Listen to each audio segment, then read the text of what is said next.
এই যে জলের গ্লাসটি দেখছেন, এই জলের গ্লাসের গায়ে ধরুন আমি রেকি সিম্বল অ্যাপ্লাই করছি। 3বার রেকি সিম্বলটি অ্যাপ্লাই করব, তার নাম চ্যান্ট করব 3বার, যেভাবে রেকি শেখানো হয় সেইভাবে। যদি আপনি ওম মন্ত্র লিখতে চান তাহলে ওম লিখুন, বীজ মন্ত্র হলে এইভাবে যেভাবে বলেছি। যদি অ্যাঞ্জেল কানেকশন সিম্বলটি আপনি অ্যাপ্লাই করতে চান, যেটি খুশি।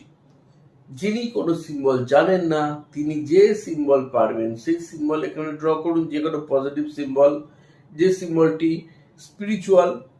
আপনি একটি ত্রিশূল সিম্বল আঁকতে পারেন, আপনি গদা সিম্বল আঁকতে পারেন, আপনি সুদর্শন শক্তি যে সুদর্শন যে সিম্বল সেটি অ্যাপ্লাই করতে পারেন, যদি কেউ শিখে থাকেন এগুলো।